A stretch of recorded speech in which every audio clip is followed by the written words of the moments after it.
María, no sé si se escucha igual, pero yo te escucho como con un poco de eco. No sé si es un... Capaz que me pongo los auriculares, ¿prefieren? Al menos yo escucho con eco, pero no sé si es mi audio o es en general. Si alguien No, más puede confirmar. se escucha con eco, sí. Ahí va, Sí, se capaz que es escucha. general entonces.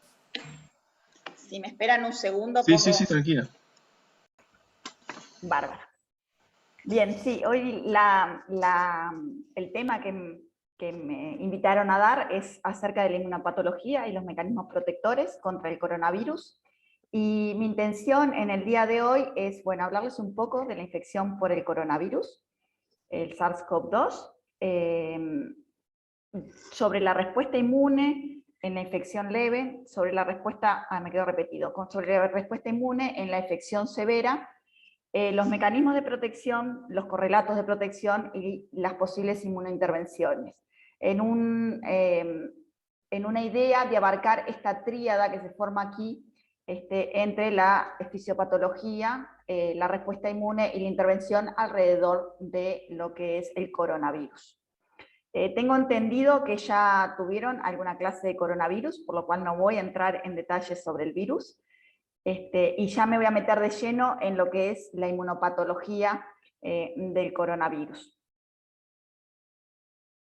Bien, la inmunopatología de la infección va a depender de dos grandes aspectos o factores, que son el hospedador en sí mismo y el patógeno, como en casi todos los vínculos que se hacen patógeno-hospedador, ¿no?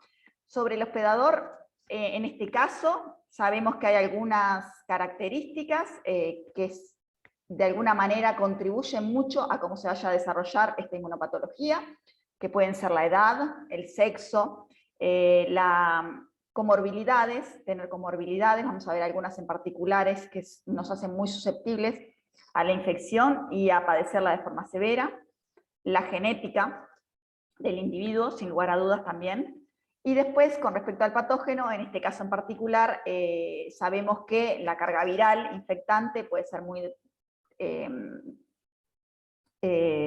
en el momento de la infección puede ser muy, digamos, esencial en cómo se pueda desarrollar. Y después, obviamente, las variantes del virus que puedan ir surgiendo pueden condicionar de alguna manera esta inmunopatología.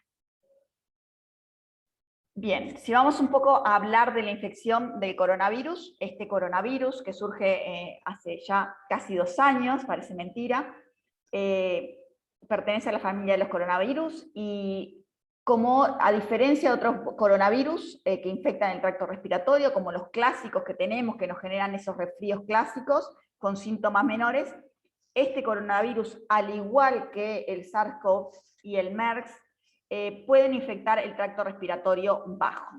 Y esto es, de alguna manera, lo que marca una diferencia esencial porque compromete el intercambio de oxígeno y puede comprometer la vida de esa persona. Al infectar el tracto respiratorio bajo se puede dar la posibilidad de neumonías y vamos a ver que esto puede ser crítico a la hora de el resultado que pueda surgir de esa infección. Si vamos a la evolución del cuadro clínico por el coronavirus, con una infección en el día 0, una infección que generalmente se da a través de las vías una infección respiratoria, a través de gotas, ¿sí? Y que podría haber, aunque no está muy definido, una transmisión fecal oral de menor magnitud. Pero principalmente es a través del tracto respiratorio alto que ingresa el virus y a través de gotas, y por eso la importancia del uso de mascarillas para prevenir la infección.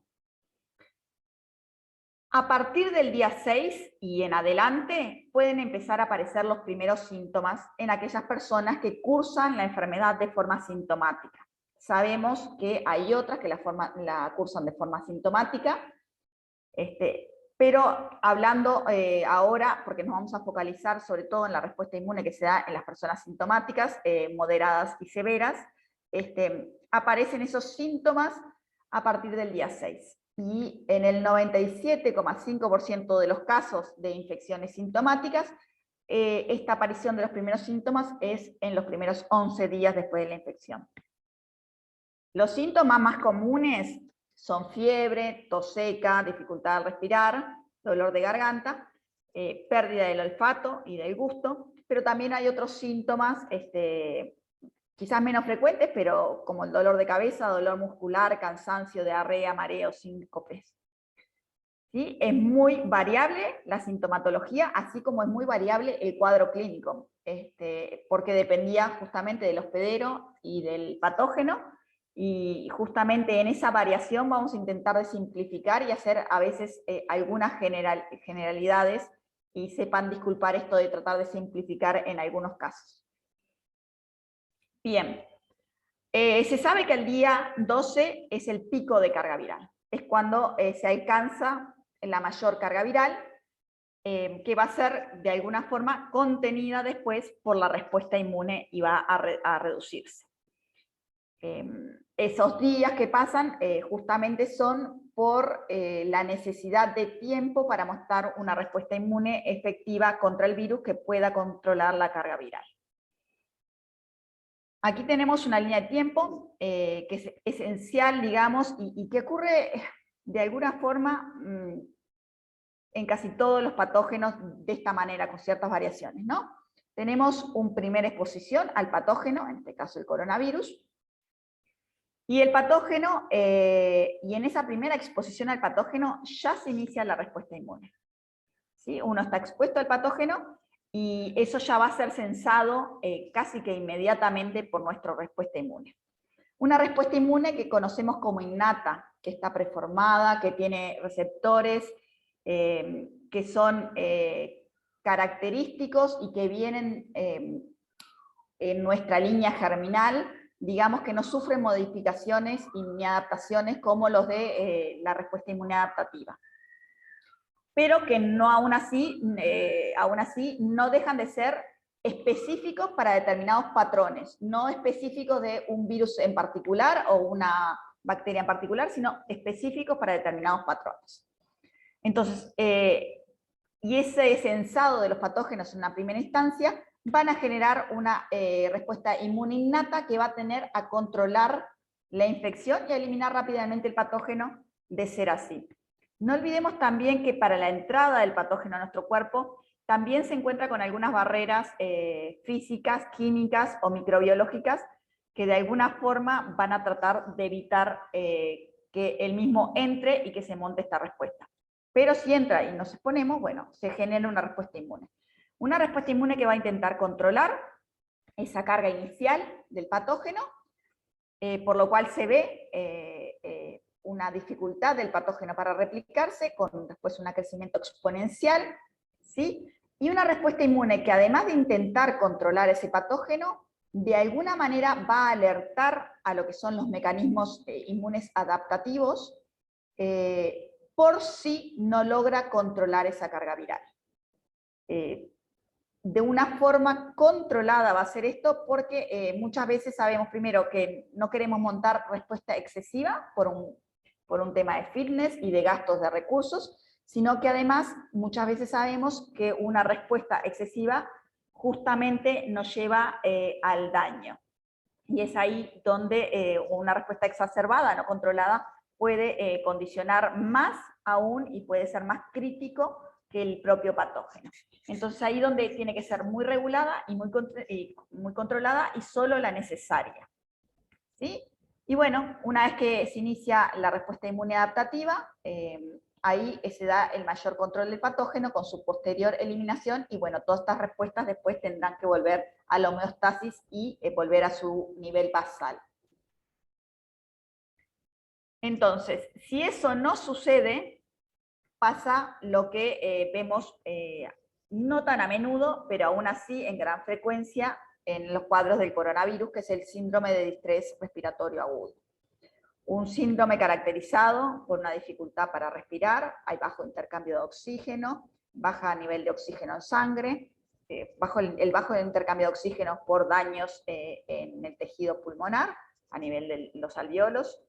Se dan infecciones muchas veces secundarias por otro tipo de bacterias o hongos. hay una falla respiratoria en más del 70% de las muertes, y una inflamación que termina siendo primero localizada y después sistémica, con un daño multiorgánico, y bueno, la consecuente falla cardíaca, hepática o renal son las más comunes causas de muerte también en este tipo de patología. Y bueno, como vimos recién, entonces esa respuesta inflamatoria agresiva, la que está implicado en el daño pulmonar y justamente en lo que va a ser después la causa, ¿sí?, de muerte.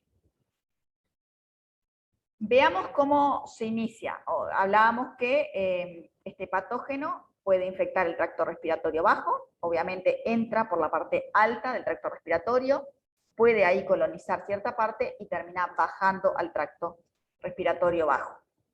Ahí puede, de entrada, infectar las células, se va a montar una respuesta inmune, esa respuesta inmune después podrá ser resuelta, o si no es resuelta, por un desbalance, una desregulación de la misma, se genera una exacerbación, una inflamación crónica que deriva en lo que hablamos. Vamos a ir viendo esta secuencia al detalle. El inicio se da con la entrada del virus a la célula. Aquí tenemos el ciclo de replicación del virus, la entrada, replicación del virus, el ensamblado, ¿sí?, del virus y la liberación posterior. Esta entrada ya de por sí genera una regulación negativa en los receptores que utiliza ese virus para el ingreso a las células, el receptor AC2 de angiotensina. ¿Sí? Y eso, ya esa regulación negativa lleva a una disfunción en el sistema renina-angiotensina que afecta la presión sanguínea y el balance electrolítico. Es ahí que aquellas personas, muchas veces que ya tienen de alguna manera una patología en este sentido, que tienen afectada o desbalanceada la presión sanguínea y demás, pueden verse en estos casos comprometidos también. Y una vez que infecta la célula, se empieza, obviamente, las células tienen receptores, que eso lo vieron en la clase pasada, un montón de receptores para estos tipos de patógenos, se da ese reconocimiento por estos receptores innatos que mencionábamos. Y la consecuente comienzo de cascadas de citoquinas que van a desencadenar en la inflamación para poder iniciar las respuestas inmunes apropiadas. Ese reconocimiento se da principalmente por dos receptores del tipo innato, el TORL receptor 7 y 8, y los RIG en el citoplasma, que reconocen una característica de este tipo de virus, que es el ARN de doble cadena, y bueno, y a través de ellos y la translocación de factores de transcripción, se da la secreción de citoquinas proinflamatorias, como pueden ser interleuquina 6, interferón, pero también de los TNF-alfa, perdón, pero también de los interferones. No voy a entrar en interferones porque yo sé que la clase pasada estuvieron hablando mucho del rol de ellos y cómo hacen para regular de forma autócrina y parácrina sobre otras células y generar de alguna manera una situación de resistencia a la entrada de virus a otras células y a su vez de resistencia a la replicación del virus en la misma célula. También hay que aclarar que este tipo de virus genera la muerte de las células que infectan en muchas ocasiones, y eso genera también señales de daño. Daño que va a generar lo que nosotros conocemos como DAPS, patrones moleculares asociados al daño, que puede ser liberación de ATP, desbalance en las membranas electrolíticas, ácido úrico y demás. Y esos patrones de daño pueden ser reconocidos, así como algunas proteínas virales, pueden ser reconocidos por lo que conocemos como los NLRs, los receptores NOD, y van a, de alguna manera, estimular el ensamblaje de los complejos inflamasomas, y ese ensamblaje de los complejos de inflamasoma deriva en la activación de la caspasa 1, que se autocliva de procaspasa 1 a caspasa 1, generando el clivaje de interleuquina 1 beta, también de pro a interleuquina 1 beta, así como interleuquina 18, y bueno, la generación de piroptosis e inflamación también dada por este síntoma. Y bueno, no olvidar los interferones, que también son sensados por la propia célula, que pueden a su vez estimular, ¿sí?, la generación de más citoquinas proinflamatorias. Todo eso da inicio a que se recluten células, primariamente células innatas, como pueden ser monocitos, macrófagos, algunas células NK, y bueno, y las dendríticas, por supuesto, y estas células dendríticas y macrófagos principalmente lo que van a hacer, van a actuar después de células presentadoras que van a permitir hacer ese puente entre la respuesta innata y la respuesta adaptativa para que se generen después células B productoras de anticuerpos o células T específicas contra antígenos del virus.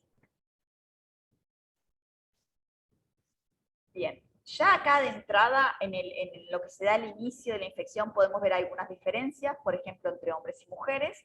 Sabemos que en el coronavirus los hombres son más propensos a tener una enfermedad más severa, en mayor frecuencia, y bueno, algunas diferencias de ellas pueden estar debidas a, por ejemplo, la expresión del receptor del coronavirus está en el cromosoma X, entonces por ahí podría haber unas diferencias iniciales. Después tenemos, obviamente, diferentes hormonas, y estas hormonas sabemos que regulan la respuesta inmune, y de hecho sabemos que hombres y mujeres tenemos una respuesta inmune diferente, algunos polarizadas más hacia una respuesta TH2, otros más hacia una respuesta TH1, y por ejemplo, eso hace que los hombres sean mucho más susceptibles a infecciones que las mujeres, y las mujeres, por ejemplo, mucho más susceptibles a cursar enfermedades autoinmunes que los hombres, en líneas generales, ¿no? Entonces, ahí podemos tener ya de entrada una explicación para lo que observamos de que los hombres son más susceptibles que las mujeres, no solo a la infección, sino a cursarlo de forma más severa. Bien, ¿cómo se termina desarrollando? Iniciamos la respuesta, ¿no? Esa respuesta va a llevar, bueno, la infección va a llevar a la muerte de esa célula epitelial, ¿no? Que dijimos que generaba también más señales de daño, y obviamente la secreción de citoquinas proinflamatorias que van de alguna forma a través de, por ellas mismas van a reclutar a macrófagos, monocitos y células T que van a migrar hacia esa zona de daño. Y bueno, y a su vez, los macrófagos particularmente y los monocitos pueden secretar más citoquinas proinflamatorias. De hecho, los macrófagos son células particulares que generan muchas citoquinas proinflamatorias, retroalimentando este círculo siempre y cuando haya estímulo antigénico. En casos normales, digamos, en lo más común que suceda, es que, bueno, que se dé esa presentación. Primero ese control inicial del virus por las células del sistema inmuninato, y que después que se genere la respuesta adaptativa, de alguna forma los anticuerpos van a mediar, van a unirse al virus. Esa unión de los anticuerpos al virus van a neutralizar ese virus, no van a permitir que ingrese más, pero van a además mediar la posibilidad de que ese virus sea rápidamente eliminado de nuestro organismo a través de distintos mecanismos, como pueden ser la fagocitosis, la zonofagocitosis por macrófagos. También van a llegar células T citotóxicas a eliminar células infectadas por virus. Y bueno, de esta forma, de alguna manera, se va a contener tanto los virus extracelulares como los virus intracelulares.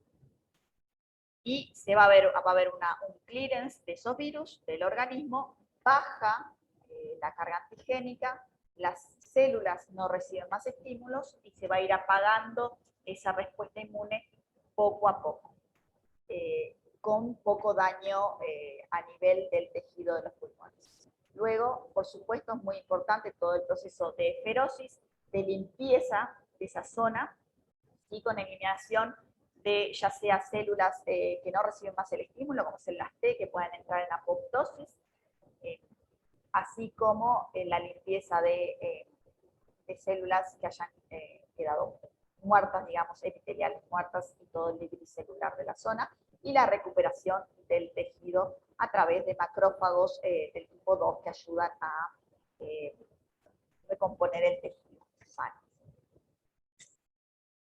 Entonces, a modo de cinética, tenemos en una infección moderada, vamos a tener una carga viral inicial con una secreción importante, con un rol importante para los interferones, tanto del tipo 1 como del tipo 2, ¿sí? Que van a ayudar a controlar esa infección inicialmente, junto con las células innatas, particularmente las células NK, tienen un rol fundamental, a la espera de que se formen, se activen los efectores más adaptativos de reconocimiento mucho más específico, ¿sí? Que llegarán, se dará esa presentación por la secreción de citoquinas proinflamatorias que van a permitir que las presentadoras de antígenos migren a esa zona, capten esos antígenos, maduren adecuadamente, los presenten en los ganglios drenantes de esa zona, ¿sí?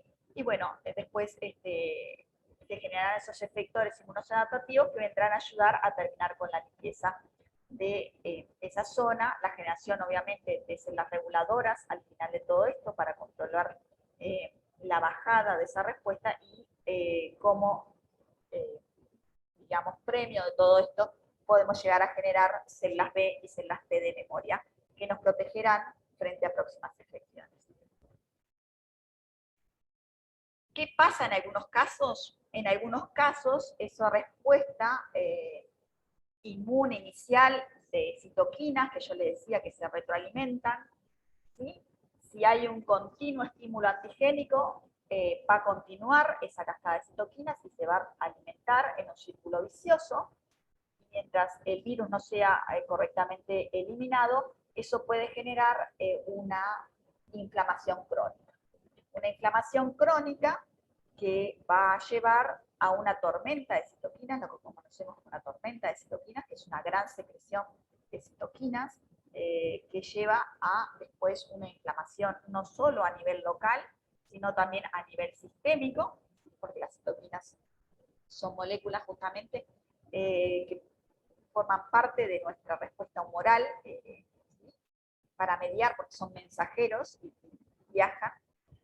Y bueno, reclutamiento de determinadas células al sitio de infección que llevan aún más a mayor inflamación que compromete luego, aumenta obviamente por la inflamación la permeabilidad vascular, aumenta el infiltrado de células, aumenta ese edema pulmonar, se reduce drásticamente entonces el intercambio de oxígeno a nivel del pulmón y eso, bueno, lleva a daños irrecuperables.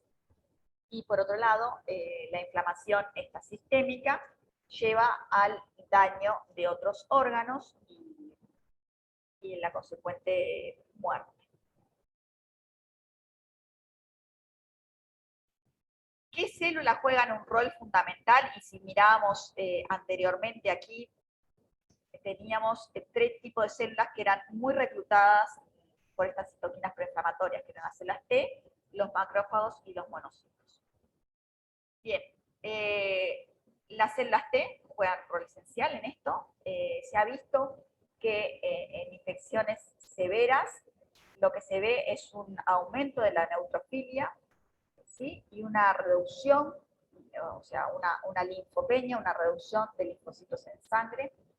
¿Qué está sucediendo con esos linfocitos? Porque, bueno, esos linfocitos, una vez que migran al lugar, al encontrarse con esa cantidad de citoquinas, ese exceso, digamos, de citoquinas, exceso de señales de activación, de inflamación, pasan a ser un linfocito hiperactivado que termina siendo exhausto por temas de seguridad que tiene nuestro sistema inmune de regular y evitar justamente hiperactividades para no generar más daño.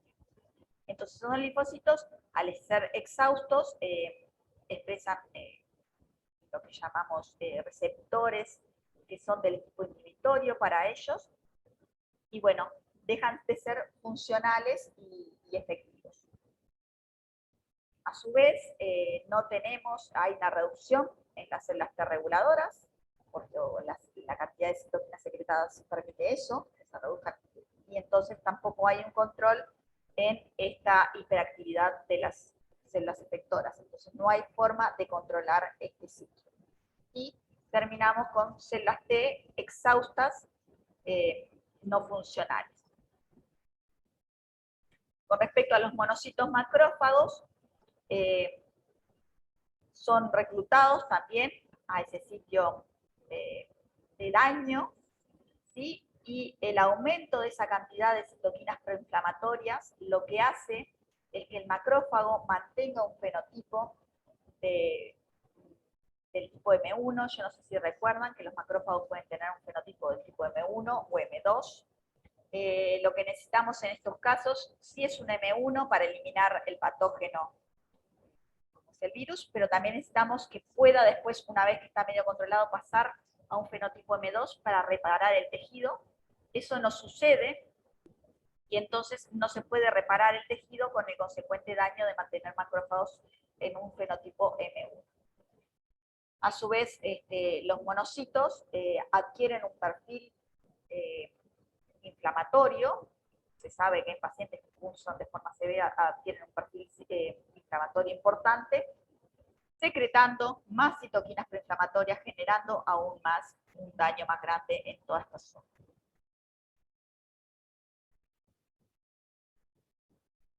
Bien, entonces, ¿qué es lo que está pasando en la infección severa? Bueno, es que ahí tenemos la carga viral que empieza a crecer, se generan interferones, no es suficiente para el control, se generan las citoquinas proinflamatorias, no es suficiente para generar una respuesta inmune adaptativa adecuada para empezar a reducir esta carga viral. Y bueno, se tiene por mucho tiempo una carga viral alta, con lo que implica un estímulo bastante constante al sistema inmune, antigénico, que junto con todas estas citoquinas proinflamatorias llevan a esa disfuncionalidad de los linfocitos T y a ese fenotipo exhausto del cual no tienen regreso atrás, o sea que los perdemos, esos linfocitos T específicos para el virus. ¿Sí? Se suprime esa respuesta T y bueno, lo que sucede después, con mucho esfuerzo y muchas veces con muchas inmunointervenciones y terapias, quizás se logre reducir esa carga viral y volver a la homeostasis. En algunos casos no, quedamos en la cascada de citoquinas elevadas con la consecuente muerte del paciente. ¿Por qué podemos cursar esta infección severa? Bueno, por defectos en los interferones del tipo 1, que no logran controlar aquí al principio esa carga viral, y entonces se genera una carga viral más alta y no es controlada, y ese inicio de control resulta esencial en las fases iniciales para mientras se va montando toda la respuesta adaptativa.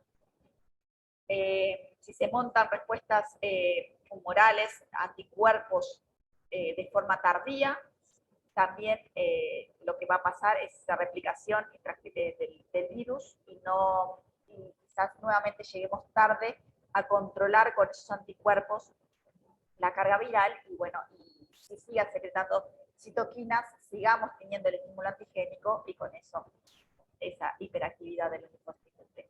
La inflamación crónica es otra de las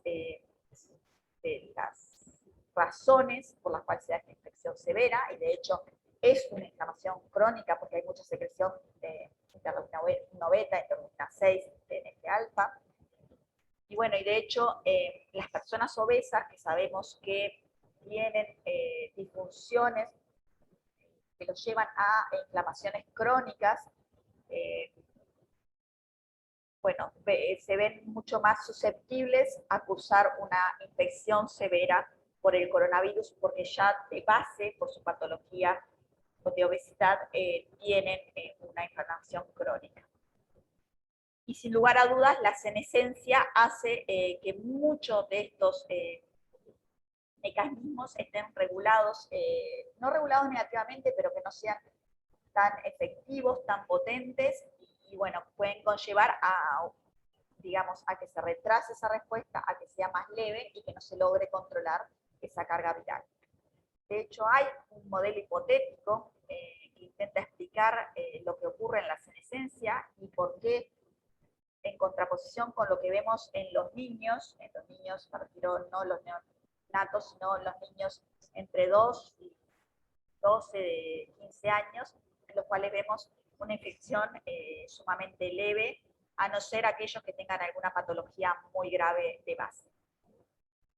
Si miramos en la composición, bueno, nosotros cuando nacemos tenemos células de naive, absolutamente naive, que no han encontrado ningún patógeno.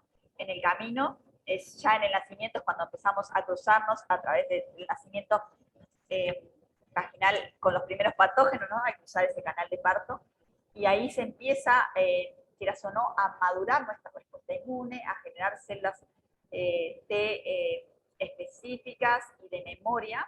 Y bueno, y en este proceso de la vida, básicamente lo que nos pasa es que, bueno, quedamos con un pool muy bajo de células de naive y un pool muy grande de células de memoria.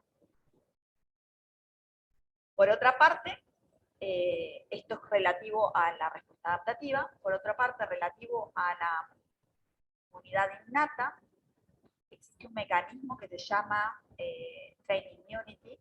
Yo no sé si alguno de ustedes escuchó hablar, pero el concepto de training immunity es un concepto de suerte de memoria en las células innatas, que hace que estas células, a través de reconocimiento de virus y de bacterias o de otras moléculas asociadas a patógenos, generen un estado de preactivación. Son cambios epigenéticos que se dan en esas células innatas, particularmente en monocitos, macrófagos y células NK. Entonces, frente a un segundo encuentro con patógeno que no necesariamente tiene que estar relacionado, por esos cambios epigenéticos que tienen en su material genético, en su ADN, lo que va a hacer es que esas células se activen de forma más potente y más rápida. ¿Sí? Esto fue muy discutido en su momento con la BCG. La BCG es una vacuna que genera training immunity en las células innatas y que puede ser un mecanismo protector no solo contra la BCG, sino contra otros patógenos contra los que se encuentran los niños en sus fases bien tempranas de la vida. Bien, en ese training immunity, el niño cuando nace, obviamente todavía no comenzó ese proceso, va a empezar el proceso de entrenar a sus células inmunes innatas, mientras que el adulto mayor, sus células inmunes ya fueron entrenadas por millones de encuentros con diversos patógenos.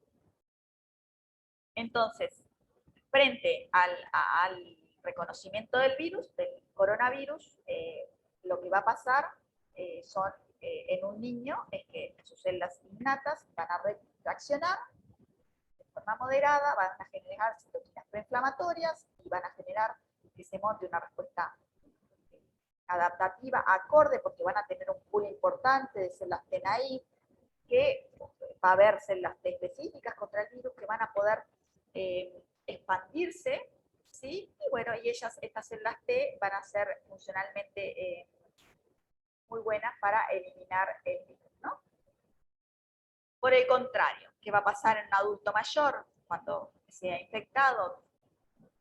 Bueno, estas células inmunes innatas, si están entrenadas, van a secretar mayor cantidad y más rápido y más potente de citoquinas proinflamatorias, ¿sí? Y que al intentar montar esa respuesta inmune, al haber poco pool de células T naive, y obviamente si no hay células T de memoria, o esto podemos entrar en discusión si quieren un poco después, porque podría haber de reactividad cruzada contra otros coronavirus, al no encontrar las pocas células naive que tengan, van a expandirse, pero en poco número. Sin embargo, bueno, y esto va a llevar a que, sumado a la gran cantidad de citoquinas, las pocas que haya también puedan ser exhaustas, y bueno, y ello a bloquear, digamos, todos los mecanismos que puedan llevar a la eliminación del virus. Entonces tenemos células exhaustas, aumenta la carga viral y se genera la disfunción esta que lleva al daño. Este es un mecanismo, es un modelo hipotético, aún no está confirmado, pero resulta muy racional en su contexto. Bien, para redondear un poco esta parte de la inmunopatología, tenemos ciertos marcadores de severidad, a modo de recuerdo, digamos, que es un aumento en los neutrófilos y una bajada en los linfocitos, que hace que la relación neutrófilos-linfocitos descienda bruscamente, digamos, aumente la relación neutrófilos-linfocitos. No lo mencioné, pero el complemento juega un rol muy importante. El complemento permite, de alguna manera, se va a depositar en los patógenos muchas veces, en células infectadas, y una parte va a mediar lo que se llama la formación del complejo de ataque a membrana, que son poros en las células, ¿sí? Que van a mediar la lisis de esa célula, pero otra parte muy importante en esa cascada que genera el complemento de clivaje de sus distintas proteínas es la generación de C3 y C5, que son moléculas con gran potencial proinflamatorio. Entonces, ellos de alguna forma colaboran en esa inflamación que no deseamos exacerbada. Obviamente los monocitos y los macrófagos, que los vimos con su fenotipo inflamatorio y con esa deficiencia en particular de los macrófagos de polarizarse hacia un fenotipo M2 que ayude a recomponer el tejido, la cantidad de citoquinas y quimoquinas preinflamatorias que se generan, que se pueden medir a nivel de sangre en los individuos con infección severa. Y tenemos después digamos, el fenotipo exhausto de las células T, lo que vimos, pero también sabemos que las células NK adquieren un fenotipo también exhausto debido a esa restimulación. Y bueno, no lo mencionamos, pero esto es de las primeras cosas que pasan, que es un desarrollo de respuestas o señales por interferón retrasado o no correcto, digamos. ¿Sí? Bien. Visto esto, y ya lo vimos un poco de alguna forma cuando vimos cómo se resolvía la infección por coronavirus, ¿qué mecanismos protectivos tenemos contra el coronavirus? De forma teórica, la protección frente a virus, en líneas generales, tenemos las primeras citoquinas proinflamatorias que van a generar inflamación, índice de infección, reclutamiento, activación de células inmunes, ¿sí? Y que van a permitir la llegada de tanto efectores innatos como después la generación apropiada de respuesta adaptativa. Después tenemos los interferones del tipo 1, ustedes lo vieron la clase pasada. Después tenemos también las células NK, estas células del sistema inmune innato, están diseñadas para eliminar virus, células infectadas por virus, más que virus en realidad, a través de una batería de receptores que tienen, que pueden sensar cuando una célula está infectada por virus, en particular, por ejemplo, las moléculas de MHC de clase 1 que se reducen muchas veces en las infecciones por virus. Tenemos, obviamente, las citoquinas de perfil TH1, como el interferón gamma y la interleuquina 12, que lo que van a hacer, de alguna forma, es estimular mecanismos de protección contra los virus, como pueden ser la producción de inmunoglobulina G, la activación de linfocitos citotóxicos como las células NK y los linfocitos TCD8. Además tenemos las células T citotóxicas que se generan a partir de estas citoquinas del tipo TH1, ¿sí? Que lo que van a hacer esas células citotóxicas eliminar células infectadas por virus de forma específica, reconociendo antígenos específicos del virus en esas células. Y después, por último, también tenemos los anticuerpos. Anticuerpos que podrían cumplir muchísimas funciones, principalmente la de neutralizar el virus, pero también pueden formar complejos inmunes, virus anticuerpos, y esos complejos inmunes son limpiados y eliminados de nuestro organismo rápidamente. Pueden también permitir la oxonofagocitosis per se, los anticuerpos, pero también pueden permitir la deposición del complemento y entonces de esta manera también mediar la oxonofagocitosis sobre ese microorganismo. Y además pueden mediar ADCC, o sea, citotoxicidad celular mediada por anticuerpos, ya sea por macrófagos, por células NK, y por neutrófilos, es decir, por neutrófilos y por células NK. En este esquema, lo que pretendo ilustrarles es los componentes de la inmunidad innata, los componentes de la inmunidad adaptativa, ¿sí? Y qué mecanismos tenemos para la protección frente a la infección, o sea, para evitar que el virus entre a la célula. En la inmunidad innata tenemos los interferones, que generan ese estado de refractario en la célula infectada o en las células adyacentes vecinas para que no ingrese ese virus.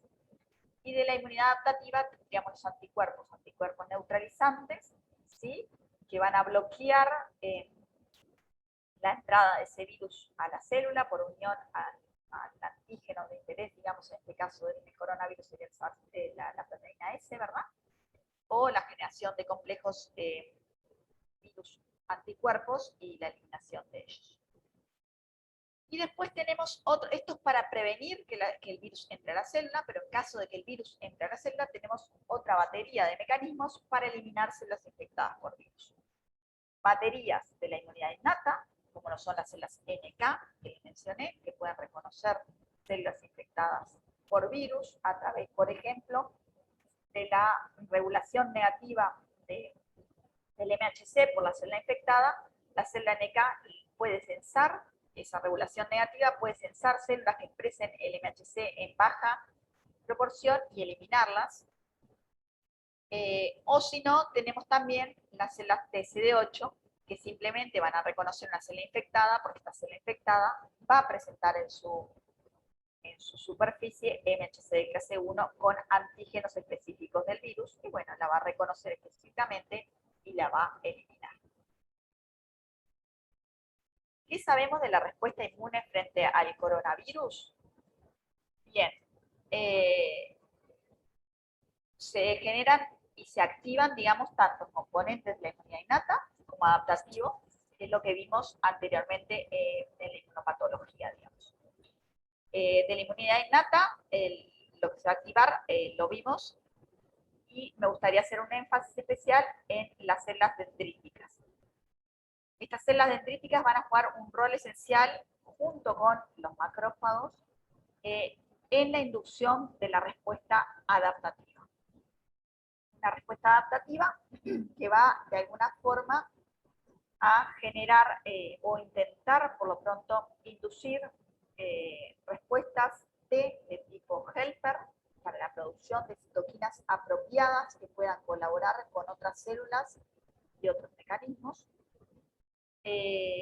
La activación y regulación de células T reguladoras que nos van a ayudar de alguna forma como contraparte a todo lo que estamos montando para después poder controlar esa respuesta. Linfocitos T citotóxicos que van a permitir la eliminación de células. Y bueno, células T foliculares follicular helpers, que lo que hacen es brindar colaboración a las células T, a las células B, perdón, para que estas células B se conviertan en plasmocitos que generan gran cantidad de anticuerpos, pero también estas foliculares van a permitir que se generen células B de memoria. ¿Sí? Entonces vamos a tener todos esos componentes de la inmunidad adaptativa generados. Aquí me gusta hacer un paréntesis y siempre en los cursos de inmunología me gusta hacer entender esto a los estudiantes. ¿Qué es lo que pretende la respuesta adaptativa? La respuesta adaptativa cuando se desmonta, más allá de que hay en realidad algún efector especial de la adaptativa, como puede ser el linfocito T citotóxico, las demás células como la T colaboradora, la célula B, lo que va a hacer la respuesta adaptativa es generar, de alguna forma, dirigir los mecanismos de la respuesta inmune innata para que sean más efectivos en la eliminación de ese patógeno. Es decir, la célula B produce anticuerpos, que esos anticuerpos ¿qué van a hacer? Sí, tienen función neutralizante, pero después todo lo demás es dirigir respuestas innatas, permitir que sean fagocitados más fácilmente, permitir la deposición del complemento y permitir otro tipo de mecanismos, ¿no? Marcar células infectadas para que puedan ser eliminadas más fácilmente, ¿sí? ¿Qué va a hacer una célula T colaboradora? Generar una cantidad de citoquinas que si son del tipo TH1 lo que van a promover es una función mejor de un macrófago que tenga mejor función para fagocitar.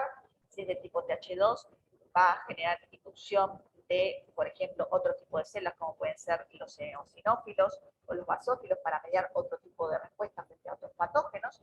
Pero lo que hace básicamente es de alguna forma dirigir la respuesta innata de forma más específica y más potente para generar menos daño posible, porque la respuesta innata dijimos que si bien es específica para determinados patrones, no es específica de un patógeno en sí. Bien, y bueno, como veníamos diciendo, toda esa respuesta adaptativa nos va a permitir eliminar el virus, pero además nos va a dejar esa memoria inmunológica que tanto decíamos, una memoria inmunológica que va a permitir que frente a una segunda infección respondamos de forma más rápida, más potente, mejor dirigida, con mejores mecanismos inmunes y que posiblemente evite que nos infectemos en algunos casos, pero sobre todo que nos enfermemos. Y eso es lo que sucede en el coronavirus. Sabemos que las infecciones naturales generan de alguna forma memoria inmunológica, una memoria inmunológica que sabemos que dura varios meses y que es muy efectiva, aún más efectiva que la memoria inmunológica que estamos generando en las vacunas. Una memoria inmunológica que está dada por células B y que lo vemos a través de la producción de anticuerpos contra el virus, en particular contra la proteína S del virus, anticuerpos con la funcionalidad de neutralizar, que duran por unos cuantos meses aún después de la infección. Anticuerpos que, esto no lo mencioné, pero que son mucho más, están en mayor títulos en aquellos que la cursan de forma severa que en aquellos que la cursan de forma asintomática, ¿sí? Y por otro lado, tenemos toda la respuesta de células T, ¿sí? Tanto CD4 como CD8, que posiblemente nos den una protección más frente a la enfermedad severa en sí mismo, no tanto a la infección per se. Una respuesta de células T de memoria que está demostrado que si bien los anticuerpos no reconocen cruzadamente otros coronavirus, esta respuesta sí reconocería en particular algunos epítopes cruzados y permitiría que alguno de nosotros tengamos respuesta de memoria previa por otras infecciones con otros coronavirus. ¿Qué es un correlato de protección? Ahora vimos que tenemos una respuesta inmune que en la mayoría de los casos nos protege, a excepción de algunos en los cuales no nos protege porque se da una desregulación de esa respuesta inmune con inflamación exacerbada. Quisiéramos saber cuáles son los correlatos de protección. Correlato de protección, que es un parámetro que puede ser que es cual y cuantitativo, que permite determinar si una persona, un individuo, vamos a decirlo porque también están los correlatos de protección, estamos en curso de veterinaria, perdón, si un individuo podría estar, o un animal estar protegido, ¿sí? Esos correlatos pueden ser directos, digamos, esa molécula, ese mecanismo, eso es lo que nos protege, o puede ser indirecto, subrogado, puede ser un indicador de que porque está, hay otro mecanismo que se estaría activando y que nos va a brindar la protección. ¿Por qué nos interesan los correlatos de protección en las infecciones contra coronavirus? Bueno, y esto ha tomado últimamente mucha relevancia, se quiere decir, porque nos va a permitir predecir si hay individuos susceptibles. Hay individuos que, a pesar de haber cursado la infección o a pesar de estar vacunados, aún pueden ser susceptibles. Nos va a permitir, de alguna forma, si logramos definirlos, ver cuánto puede durar la inmunidad, sabiendo cuál es el correlato de protección, podemos saber cuánto nos puede durar la inmunidad. Esto puede ser muy importante a la hora de definir nuevos esquemas de vacunaciones o necesidad de refuerzos vacunales, por ejemplo, o necesidad de vacunar a aquellos que hayan pasado por infección. Y bueno, y además, debido a cómo se ha ido moviendo el mundo actualmente, en la cual la mayoría de las personas estamos vacunadas y hay vacunas efectivas, es muy difícil hoy en día llevar ensayos digamos, ensayos clínicos para evaluar la eficacia de las vacunas. Entonces, por motivos éticos, porque ya existe una vacuna, por motivos logísticos, porque la mayoría de la gente ya está vacunada, y por otros motivos. Entonces, tener esos correlatos de protección de alguna forma nos van a permitir evaluar la eficacia de nuevas vacunas o la eficacia de combinaciones de plataformas vacunales, también en caso de necesidad de utilizar o para mejorar algunos esquemas de vacunación ya pautados. ¿Qué evidencias tenemos sobre los correlatos de protección en coronavirus? Bueno, la evidencia que surge, ¿cuál podría ser el correlato más directo? Aparecen los anticuerpos neutralizantes, ¿no? Anticuerpos neutralizantes, digamos que esa evidencia nace, por ejemplo, de los ensayos clínicos fase 3 que se han realizado con los distintos desarrollos vacunales, en el cual se ve, digamos, una correlación positiva entre los títulos de anticuerpos neutralizantes que se desarrollan con los intervalos de dosis y con las eficacias. Es decir, si yo tengo mayor título de anticuerpos neutralizantes, en principio tengo más eficacia, ahora lo vamos a ver más adelante. Por ejemplo, a mayor intervalo entre dosis tengo mayor título de anticuerpos y eso me lleva también a mayor eficacia. Hay toda una correlación ahí que se está dando. El cruce también de plataformas ha permitido también ver esta relación entre los anticuerpos neutralizantes y la eficacia. También tenemos estudios más observacionales en los cuales vemos que el tener previo anticuerpos, o sea, tener una preinmunidad al coronavirus, que esta preinmunidad, si está de alguna forma caracterizada por grandes títulos de anticuerpos neutralizantes, nos estaría protegiendo frente a brotes. Y después, obviamente, está todo lo que se ha desarrollado en materia de terapias con la transferencia pasiva de plasma de personas convalecientes que brindan cierta protección al individuo, y ahí nosotros estamos transfiriendo anticuerpos neutralizantes, así como la parte de los resultados con los monoclonales que se han desarrollado contra la proteína S, que también brindan cierta efecto terapéutico, por lo tanto nos está dando una pauta de la evidencia de los anticuerpos neutralizantes como correlato frente al SARS-CoV-2. Aquí están los ensayos más científicos, si se quiere decir, algunos de ellos en los cuales se relacionan los anticuerpos neutralizantes como correlato de protección. Es un estudio en el cual se ve la eficacia de distintas vacunas, ¿sí? En materia, se lo grafica en relación a los títulos neutralizantes. Se ve un lindo correlato. A mayor título de anticuerpos neutralizantes inducidos, mayor eficacia de protección de las vacunas. Lo mismo muestra esto, no solo este trabajo, no solo para los anticuerpos neutralizantes, o sea, la eficacia de la vacuna en función de los anticuerpos neutralizantes, sino también frente a, o sea, si graficamos o si relacionamos la eficacia de las vacunas con la producción o inducción de inmunoglobulinas contra la proteína S. Entonces, como correlatos de protección, surgen los anticuerpos neutralizantes y la producción de inmunoglobulinas del tipo G contra la proteína S. para lo que es la enfermedad sintomática, que es lo que midió la efectividad de las distintas vacunas.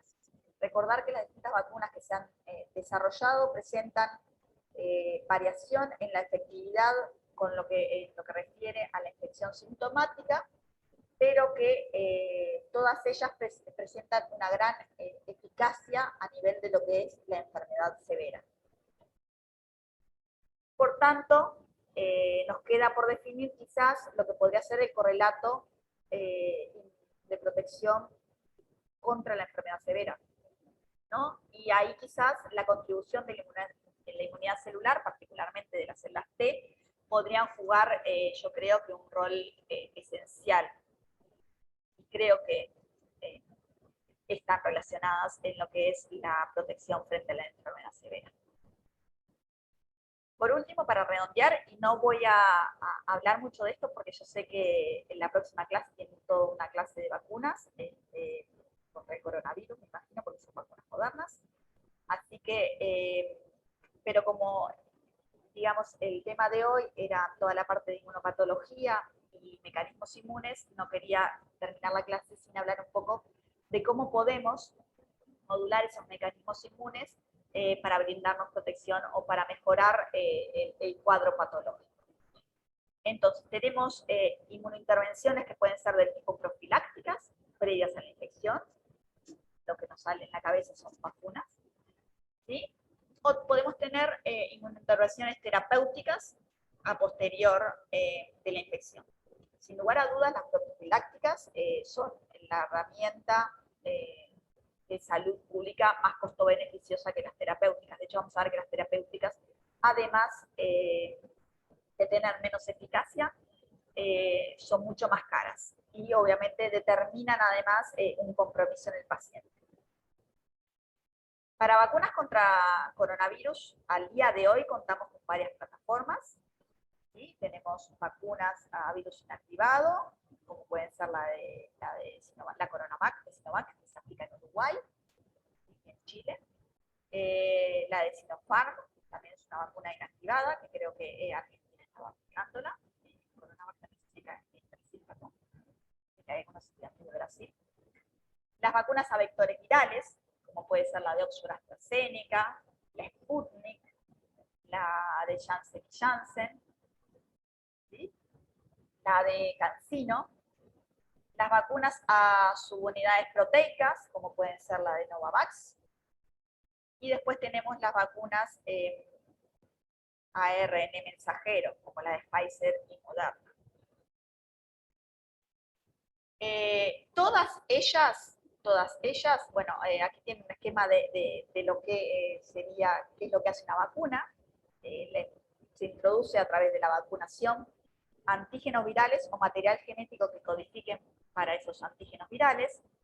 Eso va a ser captado por una célula presentadora profesional que va a procesar ese antígeno y va a presentarlo, ¿sí? En el contexto de MHC de clase 2, luego que va a permitir que una célula T ahí se diferencie MHC de clase 1 y clase 2, pero si se presenta en MHC de clase 2 va a permitir que esa célula T CD4 se diferencie a una célula T helper que va a colaborar con la célula CD8 y a su vez con las células B para la producción de anticuerpos, si esa célula B reconoció el antígeno a través de sus inmunoglobulinas de membrana, y bueno, la consiguiente generación de anticuerpos en su gran mayoría y respuesta T. Con respecto a las vacunas, a las plataformas, a las vacunas que tenemos, todas ellas inducen esta parte de la respuesta. ¿Sí? O sea que todas ellas inducen anticuerpos neutralizantes. La inducción de la respuesta TH1, que vendría a ser una respuesta efectiva a la eliminación de virus, como pueden ser los linfocitos citotóxicos, no es tan clara para las vacunas, por ejemplo, inactivadas. Sobre todo las que estamos usando en Uruguay, como la CoronaVac. ¿Sí?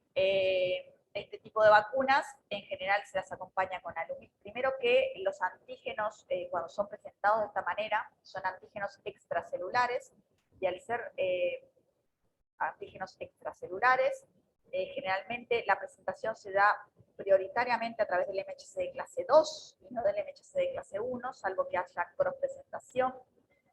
Y entonces, si no se da en el contexto de MHC de clase 1, difícilmente podrán estimular células T citotóxicas. Y por el tipo de ayudante que llevan, porque son vacunas pobres inmunogénicamente hablando, por el tipo de ayudante, como puede ser el aluminio, tienden a polarizar una respuesta más del tipo TH2. Y bueno, y por último, todas generan memoria. Capaz que acá tenemos vacunas al día de hoy que son muy efectivas, sin embargo, son muy efectivas en evitar la enfermedad sintomática, y particularmente la severa, pero nos queda un debe en el desarrollo de vacunas, que es evitar la transmisión. Evitar la transmisión lo podríamos hacer a nivel de generar vacunas a nivel de mucosas. Cuando yo doy una vacuna a nivel, primero mencionar que los compartimentos inmunes son diferentes, las mucosas y la parte sistémica es muy diferente en su composición, en su regulación. Ya de por sí la parte de mucosas contiene la microbiota, que es algo que supera muchas veces ampliamente en el número de células que tenemos y que regula muy finamente toda esa zona. Y la respuesta a nivel de mucosas y sistémica no se da de forma igual. Cuando nosotros inmunizamos de forma parenteral, generalmente lo que va a pasar es una generación de respuesta a nivel sistémico, porque el antígeno va a ser captado, va a migrar al ganglio drenante y se va a generar la respuesta adaptativa en el ganglio drenante. Cuando entre el patógeno, solo cuando penetre un poco más abajo, digamos, no a nivel de mucosa, sino un poco más abajo, solamente ahí actuará el sistema, los efectores del sistema inmune que hayamos inducido en esa vacuna. En cambio, si damos una vacuna a nivel de mucosas, esos antígenos van a ser captados a nivel de mucosas y se va a generar tanto respuesta a nivel sistémico, como sucedía anteriormente, pero también a nivel del tejido linfoide asociado a las mucosas, generando efectores que quedan ahí mismo en las mucosas. Entonces, esta respuesta va a permitir que no se dé la infección. Y si no se da la infección, a nivel de las mucosas del tracto respiratorio alto, vamos a evitar la transmisión. Entonces, yo creo que ahí queda un debe en el desarrollo de vacunas. Tenemos terapias basadas en células T, que no voy a ahondar mucho, porque ninguna de ellas se realiza, simplemente están en evaluación, a excepción de las vacunas que inducen respuesta de células T, pero podríamos hacer transferencia adoptiva de células T, como se hace en pacientes con cáncer, es muy costoso, es muy riesgoso, y no se puede hacer en cualquier país, se necesita infraestructura muy, muy adecuada, y se podría también, de alguna forma, administrar citoquinas que promuevan la expansión de células T o la expansión de células T reguladoras para justamente bajar ese estado de inflamación, o la administración de citoquinas que regulen más hacia un perfil TH1 para permitir la rápida eliminación del virus y que baje la respuesta. Con respecto a terapias basadas en anticuerpos, estamos hablando de todo terapias, digamos, terapéuticas, no profilácticas. Están las transferencias adoptivas que se usan, ya sea con plasma de personas convalecientes, así como la administración de anticuerpos monoclonales contra la proteína S. Obviamente están las vacunas, que inducen respuesta de células B. Se podrían utilizar, y de hecho se usan muchas veces, citoquinas, anticuerpos contra las citoquinas proinflamatorias para bajar ese estado de inflamación y evitar el daño que genera esa tormenta de citoquinas.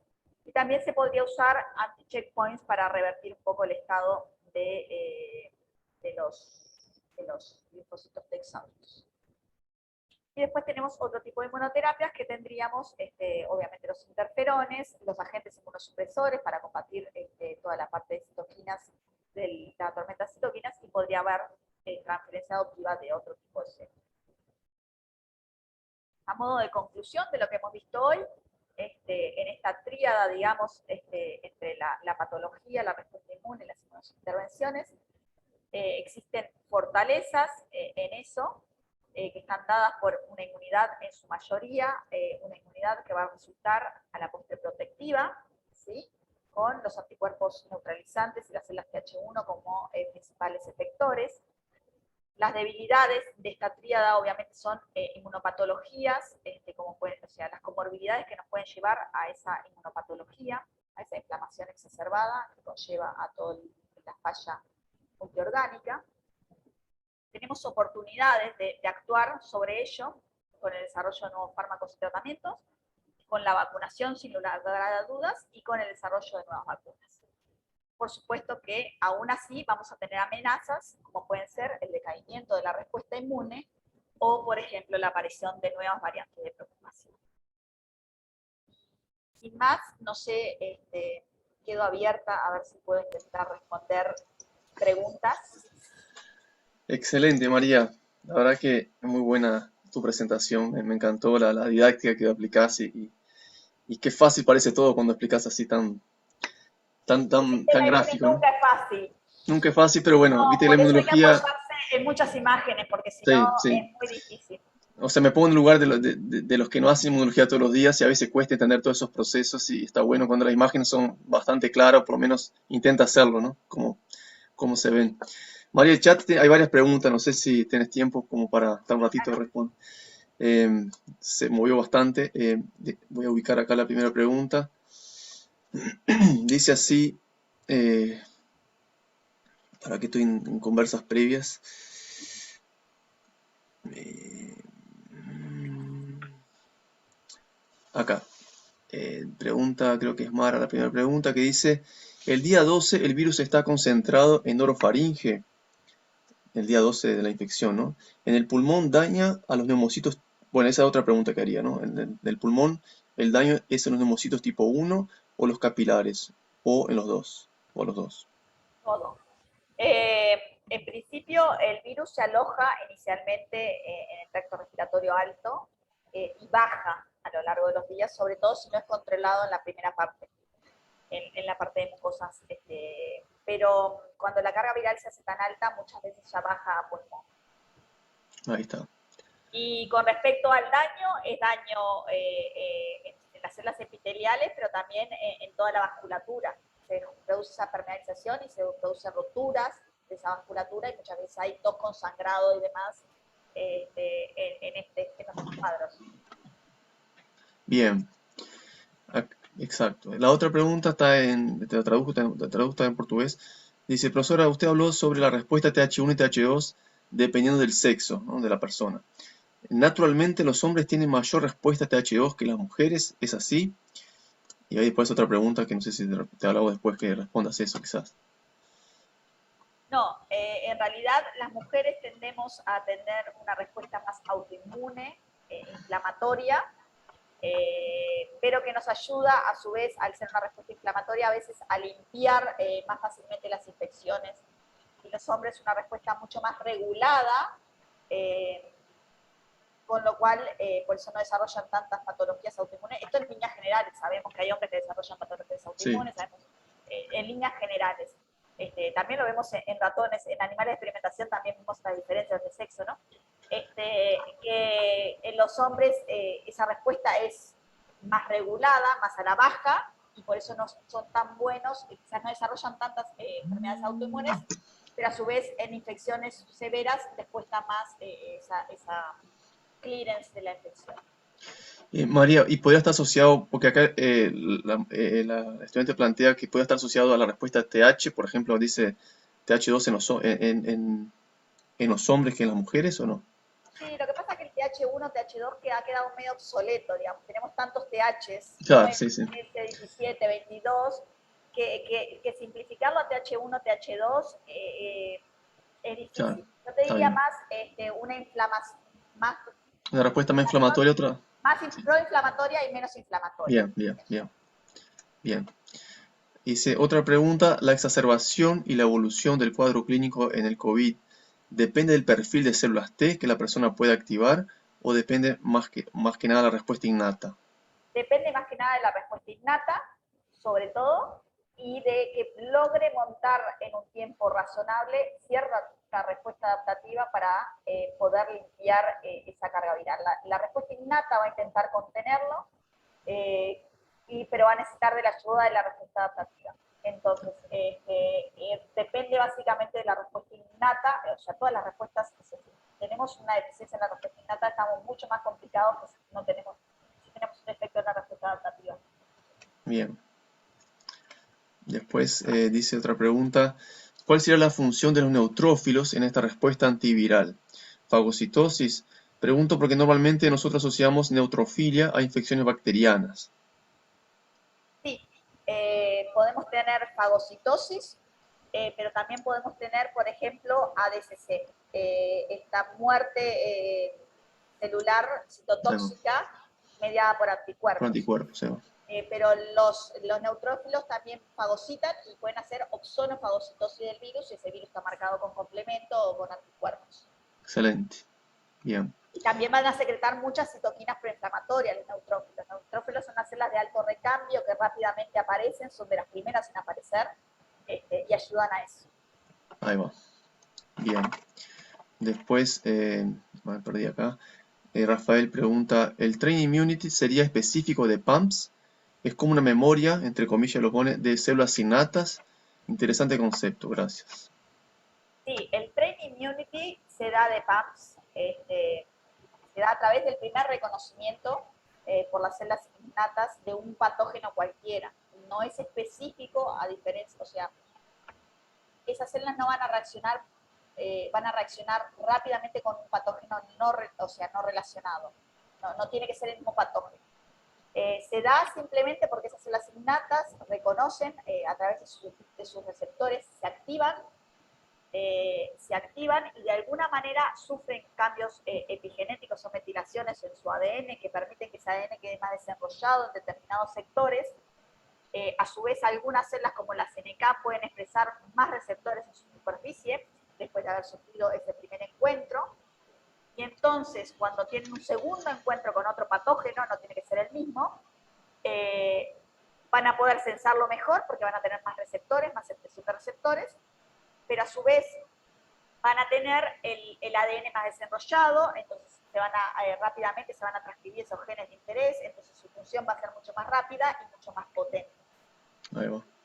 María, ese entrenamiento, digamos, podría ser vinculado a si son virus, o sea, creo que la pregunta viene por el lado también de si, bueno, ¿las bacterias también estimularía ese entrenamiento contra respuestas antivirales o estamos hablando de total inespecificidad en ese reconocimiento? Por ejemplo, la vacuna BCG, que es una bacteria, ¿no? Es una bacteria, la Mycobacterium bovis, Sí, es una vacuna atenuada, hecha a bacterias. Esa vacuna, cuando se empezó, de hecho este concepto nace ahí quizás, cuando se empezó a aplicar en África, se vio que prevenía la muerte en mayor medida de lo que sería la muerte solo por tuberculosis. Y prevenía la muerte por otro tipo de infecciones, virales y bacterianas. En esta suerte, lo que hacía esa vacuna, se administra a los niños apenas nacen, era esa suerte de inmunidad entrenada que frente a segundas exposiciones por otro patógeno no relacionado, que puede ser bacteria, virus, levadura, lo que sea, o sea, no tiene que ser ni del mismo tipo ni del mismo nada, es perfecto. simplemente que esa célula queda más propensa a reaccionar a lo que pueda sensar a través de sus receptores. Bien, buenísimo. Después Noelia pregunta si se puede Aparte decir... de otro concepto del Train Immunity, que al Sí, principio se creía que era solo un poco una memoria corta, digamos, porque las células innatas tienen un recambio bastante rápido.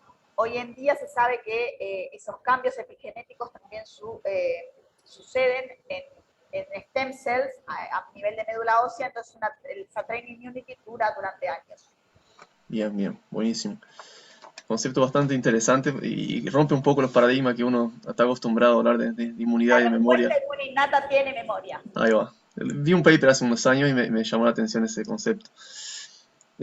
Bien, después dice Noelia, ¿se puede decir que las personas que tienen la enfermedad 2 veces tienen algún problema en su sistema inmune? ¿Se ve algo en especial?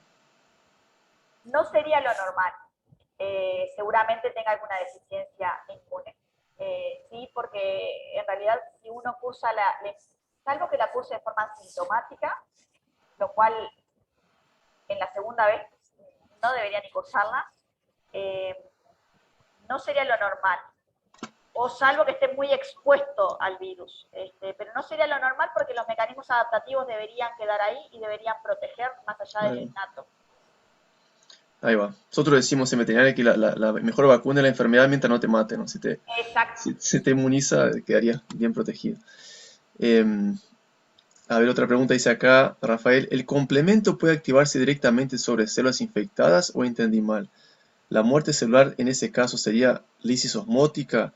¿Eso no estaría diseminando partículas virales? Eh, Eh, el complemento puede depositarse en cualquier lado donde ellos reconozcan un receptor. O sea, el complemento, tenemos distintas vías del complemento. Ujú. Ahí entramos en curso de inmunología. Sí, sí. La Capaz que lectina, la Rafael tiene más clásica, información que aportaste en este momento. Sí, la sí. alternativa, por ejemplo, si hay depósito de anticuerpos sobre esa célula infectada, que puede reconocer partes del virus que se expresan en la membrana de la célula antes de salir, ahí se puede depositar el complemento. Si tiene alguna lectina, ahí se puede depositar el complemento y se activarían poros, pero recordar que si bien no es una muerte silenciosa hacia adentro como la apoptosis, también tiene sus mecanismos de regulación para evitar la diseminación de los patógenos hacia afuera. Bien, Ese complejo de ataque a la membrana. excelente. Después dice acá, Noelia dice, según lo que explicó de las células de memoria que favorecerían a los niños, era una duda que tenía, serían menos susceptibles a todas las variantes del virus, incluso a la delta por esta razón. Ahora que hay una vacunación masiva, ¿no cambia la situación? A ver, quizás, como decíamos hoy, las células del sistema inmune adaptativo vienen a jugar un papel eh, más tardío, ¿no? Eh, en los niños, seguramente lo que está regulando más ahí es no exacerbar esa respuesta. Y en eso de no exacerbar, una limpieza rápida del virus. Eh, Obviamente las variantes no solo no solo afectan a los niños, sino a los adultos, pero porque varían otras cosas que son en la transmisión del virus, en poder entrar, no solo en el sistema inmune de evadirlo. Y bueno, y ahí sí pueden, las variantes pueden afectar más a los niños como afectan a cualquier otro por el simple mecanismo de que porque entran más fácil. En este caso Bien, la delta, por ejemplo. Con respecto a la vacunación, obviamente la vacunación genera una presión y un corrimiento hacia el virus. Acá los virólogos te podrán explicar mejor que yo, de que el patógeno va a buscar su nicho para claro. transmitirse. Es cierto. Lo cierto también es que la vacunación no está protegiendo del todo la transmisión, entonces por ahora no se está haciendo tan evidente ese corrimiento, aunque sí hay un corrimiento bastante importante en la edad de los infectados últimamente. Ahí va. Bien, buenísimo. Acá Gonzalo pregunta, ¿la respuesta adaptativa lograda con las vacunas o la infección previa evitaría de alguna manera esa respuesta exacerbada del sistema inmune innato frente a una próxima infección? Seguramente sí, porque se eliminaría muy rápidamente lo que es el estímulo antigénico, o sea, el virus en sí mismo, que es lo que está generando en esa cascada que se mantengan esas citoquinas proinflamatorias. Ahí está. Con citoquinas proinflamatorias y con estímulo antigénico se sigue secretando más citoquinas proinflamatorias porque habrá más células que reconozcan este antígeno y seguirán secretando más. La respuesta adaptativa va a contener más rápidamente y no se va a llegar a tanta carga antigénica y posiblemente haya mucho menos respuesta inflamatoria y mucho menos cuadros de los severos. Ahí va. Es como, creo que es parte de la duda que se genera socialmente a la población en general cuando hablan que, o sea, cuando piensan que, o sea, decimos que la misma enfermedad, la infección del sistema inmune nos está agrediendo y estamos buscando vacunaciones para estimular esa respuesta que parecería que es la misma que nos está generando el problema, pero de cierta forma son cosas diferentes. Son cosas bien diferentes, sí. Ahí va. Bien, la otra dice La así, exacerbación de la respuesta inmune es la que nos genera el daño, digamos, la ahí no va, regulación de esa respuesta inmune. ahí Si va, exacto, la falta de regulación, mecanismos para eliminar rápidamente, ya no se da esa desregulación. exacto. Después, ya vamos más cercano al final, dice, puede ser que esa inmunidad cruzada, creo que en un momento, De las células es- T. ahí va, puede ser que esa inmunidad cruzada entre coronavirus que mencionó explique en parte la variedad en la intensidad del cuadro clínico en diferentes individuos. Sí, puede ser, sin lugar a dudas, pero también hay otros factores, ¿no? Que los hablamos inicialmente, como la exposición, la carga viral a la cual nos exponemos, algún otro factor relacionados a nuestro sistema inmune en particular, ¿no? No. Predisposiciones y demás, pero sin lugar a dudas pueden estar alterando. Igualmente hay que ver que los cuadros severos se dan generalmente en personas con comorbilidades, como puede ser diabetes, hipertensión, obesidad, No. inmunosupresiones. Esto también capaz que a veces suena como si alguien inmunosuprimido y estoy Sí, sí, hablando de una sí. cascada de inflamación me genera, pero que simplemente no se elimina el virus y el virus está generando otro cuadro un poquito diferente, ¿no? Claro, esas dos son las que Los hay. senescentes, ¿no? Pero en general personas jóvenes son muy pocas. Sanas son muy pocas que cursen un cuadro. Ahí va. Bien. Lo otro dice así, ¿cómo se ha evaluado la protección en estos trabajos? Creo que cuando mostraba protección y respuesta y anticuerpo neutralizante, creo que era. ¿Cómo se ha evaluado la protección en estos trabajos? Sobre todo pensando en la certeza de la exposición de carga viral en esas personas.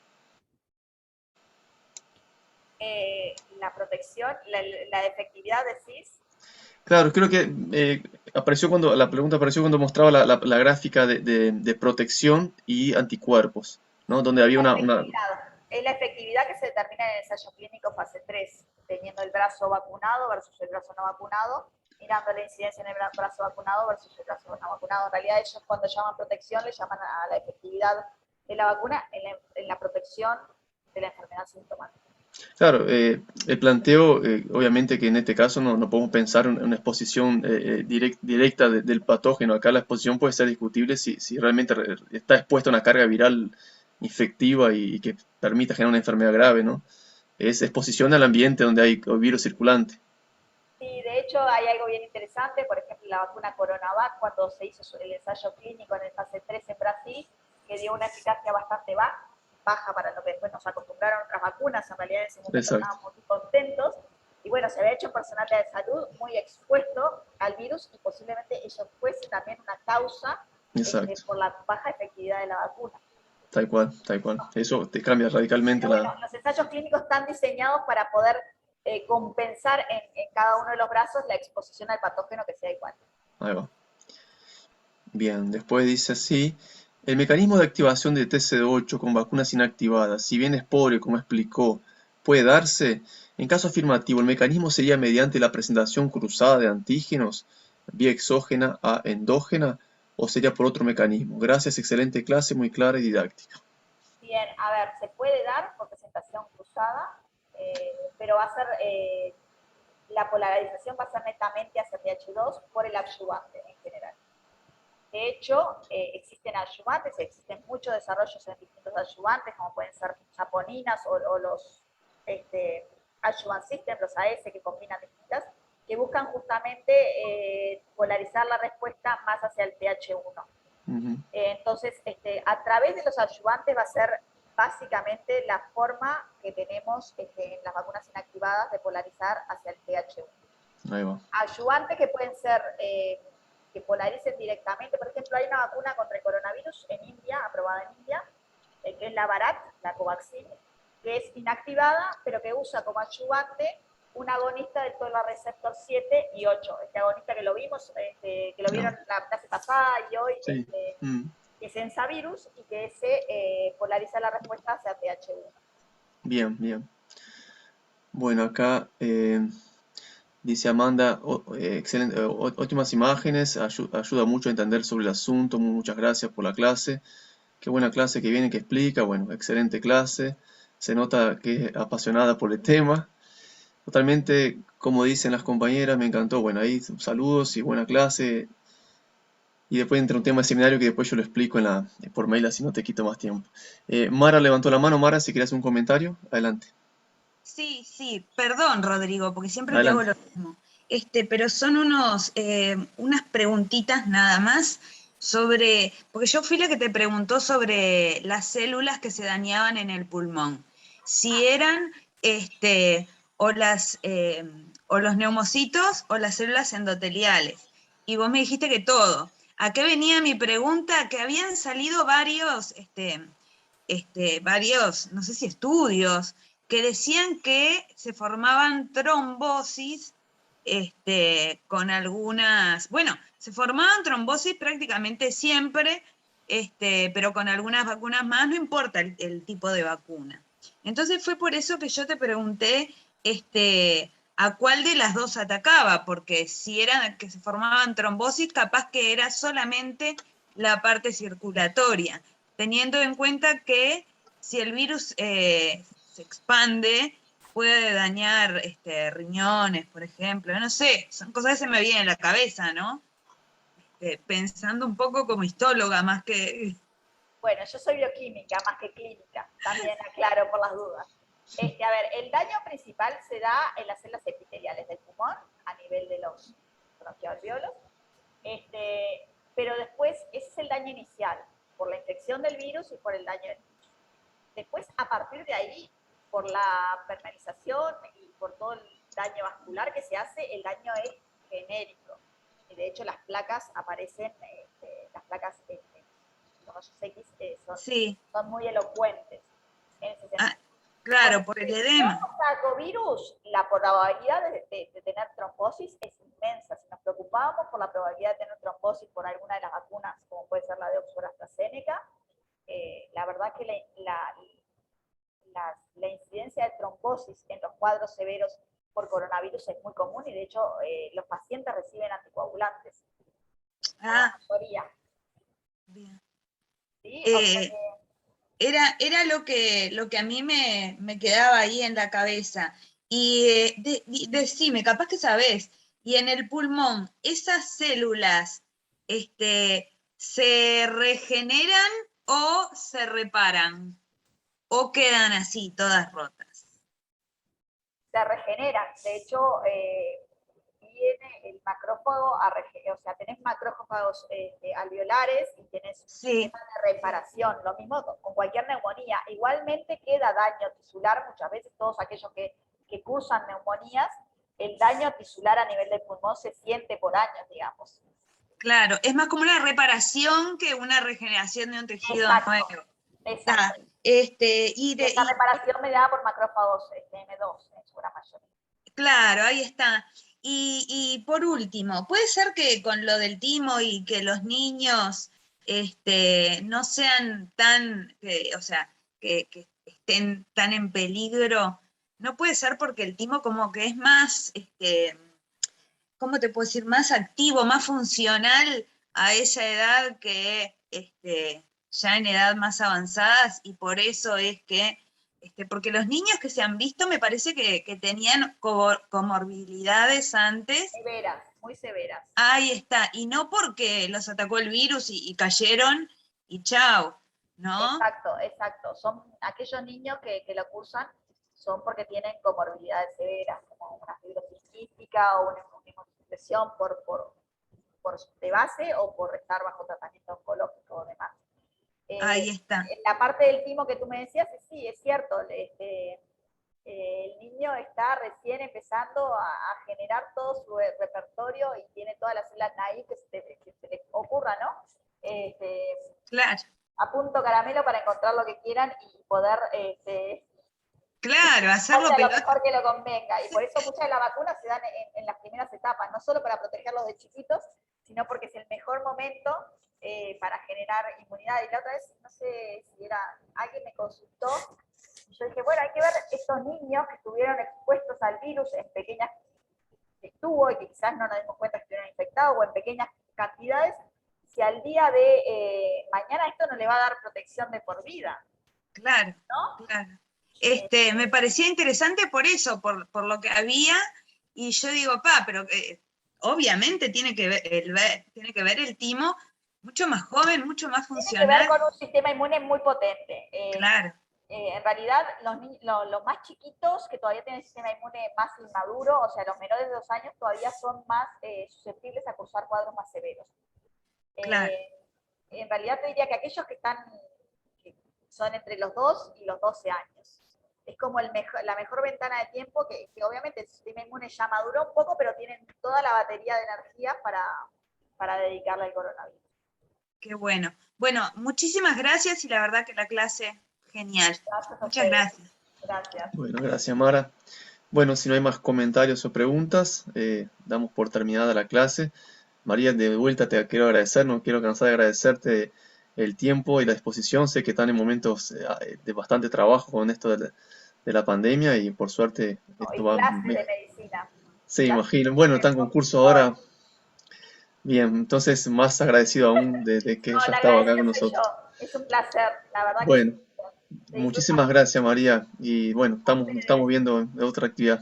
Gracias por la invitación y quedo a disposición si así lo desean. Y bueno, quedó Muchis- mi email por ahí si alguno tiene otra consulta y demás. Bien, bien. Yo ahora ya tengo en el EVA la clase y el paper que mandaste, así que cualquier cosa, si hay una consulta, yo te hago llegar o bueno, directamente se comunica contigo.